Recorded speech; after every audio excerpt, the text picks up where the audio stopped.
Find the slope of the line ax plus by plus c equal to 0 formula ఉంది. అంటే x plus 5 equal to 0 is given. ఇది ఎలా ఉంది compare చేసుకోండి. ax plus by plus c equal to 0. ఈ line లో ఉంటే మన ఫార్ములా ఏంటి చెప్పండి. టాప్ 3 ఫార్ములా ఏమని చెప్తుంది చెప్పండి. Minus X coefficient by Y coefficient. X coefficient అంటే ఎంత? ఎక్స్ కి ముందు ఎంత ఉంది? ఏమీ లేదు. కాబట్టి ఏమనుకోవాలి? 1 minus 1 by Y coefficient. Y కి ముందు ఏముంది? 1 ఉంది. మైనస్ 1 బై 1 అంటే ఎంత? 1. స్లోప్ m ఈక్వల్ ఫార్ములా ఏంటి? 1.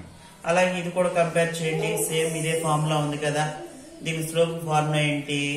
Minus X coefficient by Y coefficient. కాబట్టి మైనస్ ఎక్స్ కి ముందు ఏముంది? ఏమీ లేదు. కాబట్టి ఏమి లేకపోతే ఏమనుకోవాలి? 1 మైనస్ 1. వై కి ముందు ఏముంది? ఏమీ లేదు. 1. మధ్యలో సింబల్ ఏముంది? మైనస్ 1. మైనస్ క్యాన్సిల్ అయిపోతే ఇంకెంత? 1. స్లోప్ m ఈక్వల్ ఎంత? 1. ఇప్పుడు ఇక్కడ చూడండి, ఇక్కడ ఎన్ని పాయింట్స్ ఇచ్చాడు? థర్డ్ బిట్ చూడండి. దీన్ని x1 y1 అనుకున్నాం, x2 y2. ఇదే ఫార్ములా చెప్పండి. టాప్ 2 ఫార్ములా అంటే ఏంటి? Slope m equal to difference of y coordinates y2 minus y1 by x2 minus x1 that equal to y2 అంటే ఎంత? -6. ఇక్కడ ఏముంది? మైనస్. y1 అంటే ఎంత? 4 by x2 అంటే ఎంత? 7. మధ్యలో ఏముంది? మైనస్. x1 అంటే ఎంత? 3.